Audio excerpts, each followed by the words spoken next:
Merci beaucoup Régis, pour le petit, résumé, sur, la Black History Month.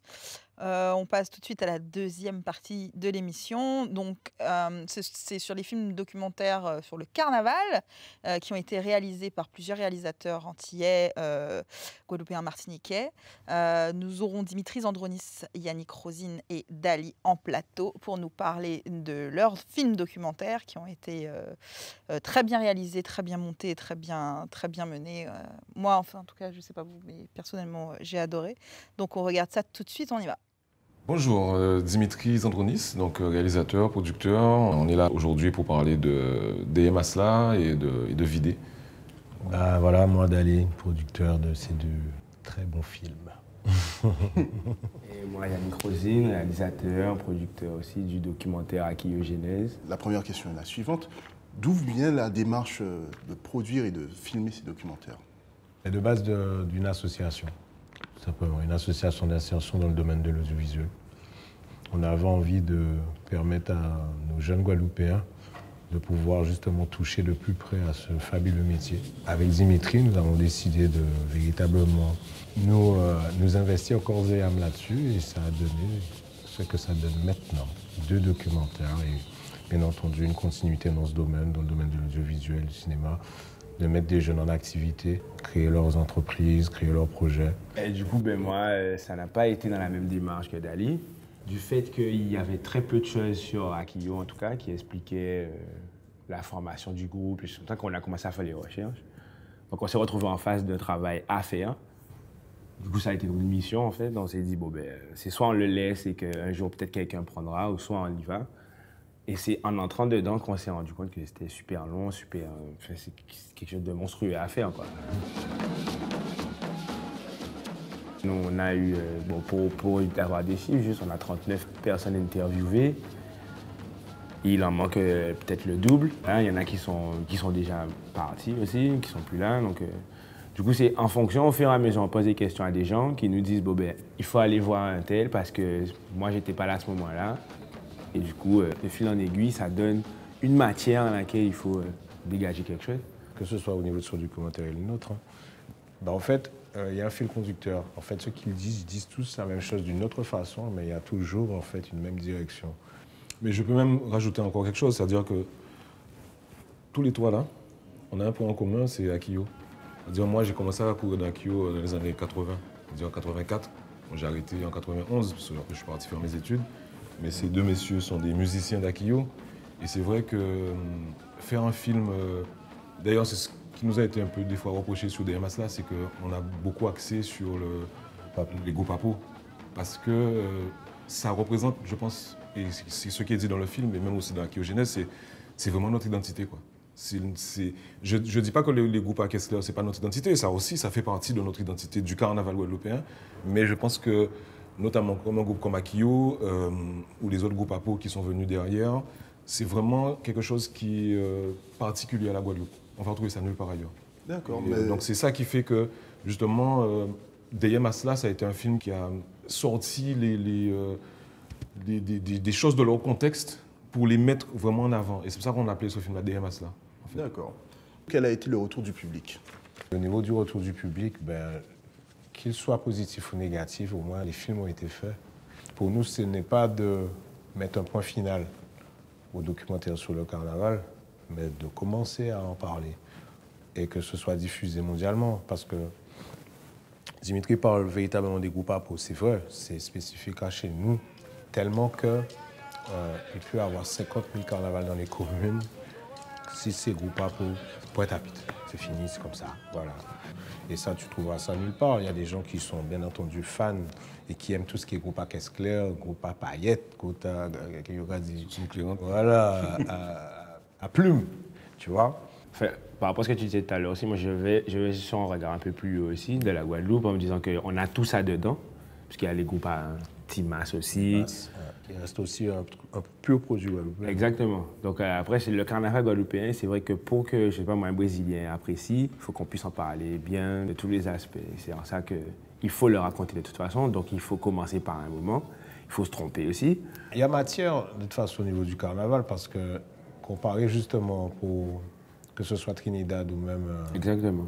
Même au Brésil, c'est-à-dire le Brésil, c'est une musique bien précise. C'est de la samba, Trinidad, c'est de la soca. Ici, il y a plusieurs styles en termes de carnaval. Sur Bastille, c'est autre chose, c'est synthé.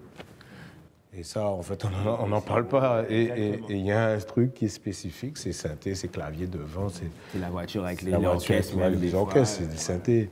ça fait partie de chez nous. Et c'est chez nous, ça aussi. Et ça, c'est depuis tout temps, depuis le début du carnaval. C'est-à-dire que même au niveau de Pointe-à-Pitre, avant, c'était ça. Il n'y a plus sur Pointe-à-Pitre ce genre de carnaval, mais c'est resté sur Basse-Terre.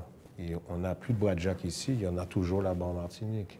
Donc en fait, le carnaval antillais, j'ai envie de te dire, parce que je parle de Guadeloupe et Martinique, on a plein de choses à faire, plein de choses à dire.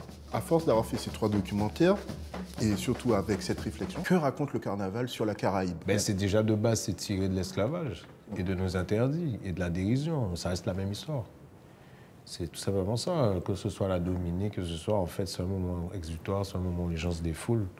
Et c'est surtout par rapport à l'époque où justement où ils étaient privés de tout. Ben, Dimitri, donc par rapport à Vidé, est-ce que tu penses que c'était une suite logique au précédent documentaire, à savoir des Masla? La question, elle est violente. Suite logique, non, c'est pas une suite, ça n'a rien à voir. C'est-à-dire qu'en fait, comme l'expliquait Dali tout à l'heure, ces 2 films-là sont très spécifiques, sont très particuliers. Je n'aurais pas pu les faire, moi, si j'étais producteur ou réalisateur, comme je fais d'habitude dans le mode classique. On a travaillé avec des jeunes sur un... C'est-à-dire que la genèse de DM Asla, c'est en fait un exercice documentaire. C'est-à-dire qu'en janvier 2016, il y a un groupe de 10 jeunes qui commencent un chantier d'insertion en audiovisuel qui va durer 2 ans. Et le premier exercice que je leur donne, c'est un exercice documentaire. Et on fait un vote, je leur dis, vous voulez choisir quoi comme thème? Et c'est le carnaval qui sort. C'était la période carnaval. Voilà. Et là, je leur dis, bon, par contre, on est sur quelque chose de très lourd. Et ce qu'on va faire, même si c'est un exercice, il faudra qu'il soit diffusé. Je ne sais pas comment, quand, etc. 1 an et demi après, il y a un des jeunes, que je vais citer, Josué, qui nous sort, après les vacances du mois d'août 2017, il nous sort un teaser. C'est carnaval, nous avons fait. Et en carnaval, tout est possible. Laissez aller. La masse là, y aller. Franchement, on met tous les mains sur la tête, quoi. Quand on voit le teaser, on se dit, waouh, le gars, il a fait un truc de dingue. Et moi, j'ai l'idée, je me dis, mais tout de suite, il faut qu'on voit une chaîne, quoi. Et je pense à Canal+. Je ne sais pas pourquoi, à ce moment-là, je pense Canal+. J'en parle à Didier, il me dit, ah ouais, non, mais on y va, quoi. Et en fait, on va rencontrer Michel Grandjean, qui est la directrice de la communication du programme de Canal+. On lui montre le teaser et elle tombe amoureuse du truc. Et sur ça, elle achète des Masla et elle nous dit, je vous commande un film sur le carnaval martiniquais. Donc du coup, on a fait des Masla et après on a embrayé avec Vidé, qui était très très difficile à faire. Très difficile à faire parce que Vidé, justement, on n'a pas voulu faire une comparaison entre les carnavals. On a voulu faire un film unitaire, c'est-à-dire qui correspond au carnaval martiniquais. Et on tourne là-bas, on tourne pendant les jours gras, mais on ne fait que des images de carnaval. On ne fait pas d'interviews. Et quelques mois après, on revient pour faire des interviews. Et en fait, on pose une question. Qu'est-ce que dit le carnaval martiniquais de la société martiniquaise? Qu'est-ce que ça dit sur la société? C'est ça, je dirais, la vraie question de ce film-là. Et c'est pour ça que ce n'est pas une suite de DM Asla. C'est vraiment un film qui n'a rien à voir avec DM Asla. Voilà. C'est pour ça qu'il s'appelle Vidé, d'ailleurs, c'est le titre, c'est Didier qui l'a trouvé. Parce que c'était le plus simple, en fait, tout simplement. C'est surtout qu'en fait, le terme masse, ils ne connaissent pas. Ouais. Ça ne fait pas partie de leur culture. Même déboulé, tout ça. Déboulé, ils ne connaissent pas, c'est vidé. Donc ça s'appelle vidé parce que c'est exactement ce qui se passe en Martinique au niveau du carnaval. C'est un vidé, c'est un seul vidé, c'est toute une population ensemble dans les rues. C'est vraiment autre chose. C'est à voir et à faire. D'accord. Mais une autre question, toujours par rapport à Vidé, c'est est-ce que c'était difficile de détacher son point de vue de réalisateur guadeloupéen par rapport au carnaval martiniquais? Et si l'inverse était possible, pensez-vous que le résultat serait similaire? Alors, déjà, je ne peux pas répondre à la place d'un réalisateur martiniquais. En ce qui me concerne, moi, je n'arrive pas en Martinique en tant que réalisateur guadeloupéen. J'arrive en tant que réalisateur, en tant que cinéaste, en tant que quelqu'un qui a un regard. Justement, j'essaie de... La question n'est pas bête du tout, parce que en fait, j'essaie justement de ne pas imprimer ce regard guadeloupéen sur le carnaval martiniquais. Parce que sinon, je me trompe. Si je fais ça, si je pars avec cette logique-là en me disant je vais essayer de comparer, je vais essayer de voir... non, j'essaie d'arriver avec un regard neuf. C'est très difficile par contre, c'est hyper compliqué puisqu'il faut se détacher de tout ce qu'on connaît déjà. Justement, comme il disait tout à l'heure Dali, il n'y a pas... Le masque, ça n'existe pas là-bas, le déboulé, ça n'existe pas là-bas. Le côté identité, culture, ça n'existe pas nécessairement dans tout le carnaval. Il y a quelques groupes comme ça, comme le Tambour Bacchanal. Mais donc moi, j'essaie d'avoir ce regard neuf, regard détaché. Bien entendu, moi, je ne connaissais pas du tout le carnaval martiniquais. Donc quand j'arrive là-bas, je suis choqué, hein, franchement. Je suis choqué parce que bon, j'ai même été insulté 1 ou 2 fois, mais c'est gentiment, hein, c'est dans la rue, les gars ils passent, mais oui, mais c'est comme ça, ils te disent bonjour en te parlant de ta maman, quoi. Donc si tu veux, mais après, en fait, justement, là où c'est intéressant, c'est que ce regard, il est neuf, donc ça veut dire que je ne connais pas, et donc j'essaie de comprendre, en fait. Donc voilà, c'est ça ma démarche, c'est d'essayer de comprendre. Après, si le réalisateur martiniquais, entre guillemets, qui vient en Guadeloupe faire un film sur le carnaval, je pense que je ne peux pas dire ce qu'il veut. Parce que quand tu fais un film, tu as un angle, tu as une problématique, tu choisis quelque chose. Donc, quel que soit le réalisateur qui va venir faire un film sur le carnaval en Guadeloupe, ben, c'est en fonction de sa problématique qu'il va tourner son film. Donc, je ne peux pas répondre à cette question-là vraiment. En fait, je comprends à peu près ce que tu veux dire, c'est que ce film n'a pas été fait seul, en fait. Il est important à signaler. Nous avons aussi eu des connexions martiniquaises, des amis martiniquais. En fait, nous avons aussi été, entre guillemets, escortés au niveau du carnaval martiniquais, quoi, et accueillis grandement par les Martiniquais pour en parler. Et ce qui leur a plu, c'est que justement qu'on avait un regard neuf. Je parle de réalisation, on avait un regard neuf sur le Martinique. Justement, on a voulu éviter ce qui s'est passé pour DMAS, là, et être assez large au niveau du carnaval martiniquais. Parce que justement, quand tu connais ton carnaval, que tu le veux ou non, tu vas prendre un angle bien précis. Tandis que là, en fait, c'était super intéressant parce que ce soit Dimitri, même les jeunes qui étaient avec nous, ils ne connaissaient pas. Et surtout, nous étions en période carnavalesque, on venait de sortir des masses là. Donc on était dans la mouvance masse et ils rentrent dans un carnaval qu'ils ne connaissent pas et qu'ils ont détesté. Au départ, tu vois. Non, mais en termes de... C'est autre chose. Il faut être prêt, Non, faut être prêt. Quand je dis détester, c'est pour dire qu'ils étaient tellement dans l'optique de groupe à peau, et tu rentres dans ça, c'est Bodizo dans tes temps, c'est Blackjack, il y a des gens partout, tu vois. Il faut être prêt psychologiquement. Tu vois, parce que venir travailler dans ces conditions, sachant que tu as tourné un truc où tout est cadré, là, non, il n'y a pas de cadrage. C'est fou, hein, là, il a, n'est-ce pas, et filmé. Et donc, c'était assez compliqué pour eux. Et c'est surtout que c'est H24, c'est-à-dire que tu tournes un film de carnaval en Martinique, tu commences dès le jeudi au mercredi prochain. Ça ne s'arrête pas. T'as toute la journée. Donc, ça explique un petit peu le choix du carton à compte à rebours. Ça explique à peu près cette raison-là, ce choix artistique. D'accord. Mais c'est vraiment ça. Et on ne te parle même pas de tout ce que vous n'avez pas vu.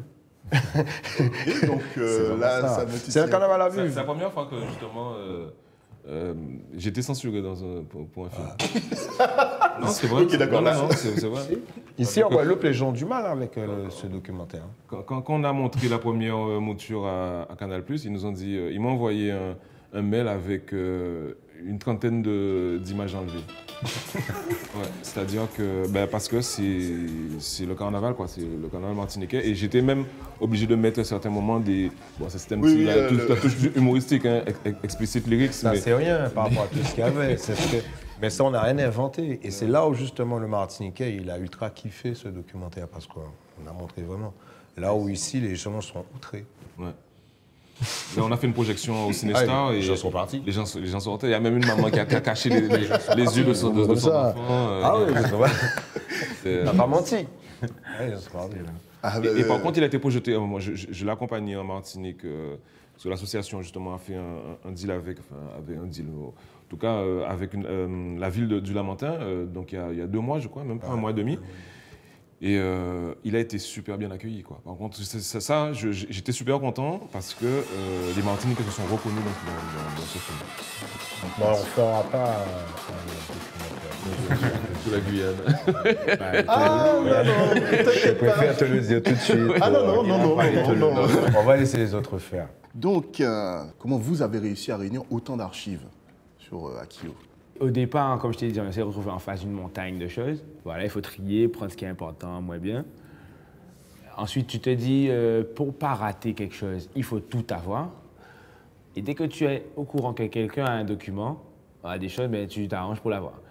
Et c'est ce qui s'est passé en plusieurs étapes. Au départ, on ne savait pas où on allait. Quand on a su où on allait, ben, du coup, il faut qu'on rassemble tout, donc trouver les moyens de le faire. Maintenant, ce qui est du tri, 30 ans de photos qui se déroulent 2 mois par année, c'est assez compliqué. Mais voilà, il fallait raconter une histoire qui s'est déroulée sur 30 ans. Pendant 1 heure et avec des gens qui parlent. Donc il y avait ce côté-là qui était un peu un challenge. Mais deuxième question, est-ce que ça a été difficile d'interviewer tous les membres présents à l'écran? Oui et non. Oui, parce qu'il y en a qui... Enfin, c'est leur histoire. Hein. Donc ils parlent de façon facile, intègre. C'est au-delà même d'une passion ou quoi. C'est vraiment leur vie. Il y en a qui gagnent leur vie par rapport à ça, qui sont professionnels musiciens, par exemple. Joël Marceau, ça a été son gagne-pain pendant toute sa vie. Alors, ce que je veux dire par là, c'est qu'il y en a aussi qui ont été un peu plus réticents parce qu'ils avaient considéré avoir déjà parlé au nom d'eux. Pour rappel, le paysage carnavalesque, on va dire, en Guadeloupe, surtout au niveau des groupes à peau, tout le mouvement en tout cas, vient de discordances, de petites altercations qu'il y avait entre les premiers qui ont fondé Akio. Donc chacun est un peu parti de son côté pour créer son groupe. Et en fait, maintenant, il y en a plus d'une dizaine, parce que c'est que des anciens chefs de cette espèce de Akio. On dit Maman Masla. Bon, j'aime pas dire ça, mais dans l'idée, c'était... Quand ils sortent tous eux, là. Voilà, ils étaient tous là. Et chacun a amené une couleur, a amené quelque chose qui donne un paysage maintenant super complet.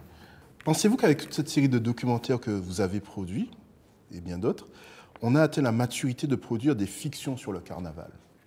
Là, l'acteur est super fin, là. On va voir si... Moi, je dirais que des fois, c'est pas toi qui fais un film, en fait. C'est le film qui te fait. C'est-à-dire que j'ai jamais eu l'idée de faire un film sur le carnaval en Martinique, ou même sur... Enfin, si, j'avais envie de faire un film sur le carnaval en Guadeloupe, mais ça s'est, je dirais, présenté à moi. Donc, on l'a fait. Donc, de là à dire que demain, on fera des fictions sur le carnaval, je sais pas, peut-être, oui. Mais il y a tellement de thématiques, il y a tellement de choses à explorer au niveau cinématographique. On ne va pas s'arrêter nécessairement au carnaval. Mais après, il est clair que, après Vidé, j'avais dit plus jamais de carnaval. Plus jamais.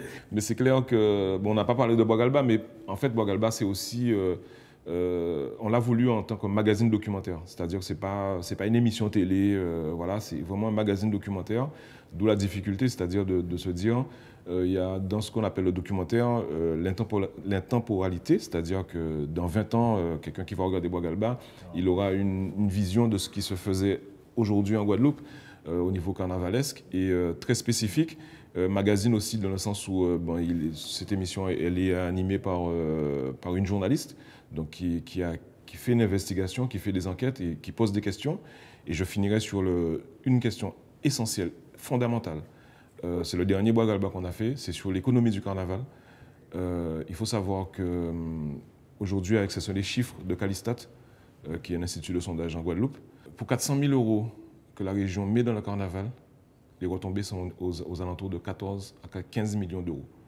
Donc, je ne sais pas si on peut imaginer la manne financière que c'est, et si les autorités, les gens qui sont responsables, certains disent irresponsables dans le pays, prennent conscience de ça, c'est-à-dire qu'on peut créer de l'emploi, on peut créer de la matière pour vivre pendant toute l'année, que les gens vivent du carnaval pendant toute l'année. Voilà, moi, en dehors du simple fait de faire des films, mais c'est aussi vous dire que le carnaval, c'est pas simplement, comment dire, rimer coupure. Exactement. C'est une industrie. Ça peut devenir une industrie culturelle si les gens se mettent à travailler là-dessus et à vraiment financer les choses comme il faut pour que... Mais attends, mais tu m'as dit les chiffres, on peut les consulter. Ben, en fait, l'étude n'est pas sortie encore, mais moi j'ai eu Vincent Tacita, le co-directeur de Calistat, qui m'a sorti. C'était un scoop en fait, hein, puisque bon, personne ne savait ça. Même le directeur. Hein, là, c'est un scoop. Puisque même le directeur de l'office du carnaval n'était pas au courant de ces chiffres-là. Donc c'est vraiment quelque chose qu'on a été chercher. Et pour dire que... mais franchement, c'est une bombe. Moi, je dis ça, c'est une bombe. Mais non, mais c'est juste hallucinant. Ouais. Franchement, oui. Franchement, je pensais pas autant. Bon. Bah, je vous remercie de votre présence. J'espère à bientôt. À bientôt. D'accord. Bye. Ok, nice. Et voilà, c'est déjà la fin de l'émission. On vous remercie tous de l'avoir regardé. On espère que vous avez apprécié. On remercie aussi l'équipe.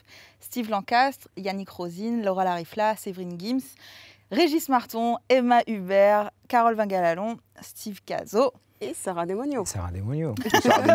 Merci. Et aussi tous les partenaires, le Rex, le Cinestar, Cinémanioc, Hit Local, SL Sound, Zandollywood, Zion Film, Pixmount et Scripto Caribe, évidemment. On vous invite à venir liker cette vidéo et commenter cette vidéo et partager cette vidéo sur tous les réseaux sociaux. Alors voilà, vous cliquez sur j'aime surtout. Abonnez-vous à la chaîne. Même si vous n'avez pas aimé, chaîne. vous cliquez sur j'aime quand même, vous partagez quand même. N'hésitez pas à commenter. Oui, commentez et dites-nous surtout ce que vous en avez pensé. Pour le mois prochain, les festivals, Prix de cours, Femmes d'ici et RCM en Martinique pour aller voir des films, c'est super intéressant. Donc voilà, on like, on paquet de cinéma et on vous dit à la prochaine. Bisous.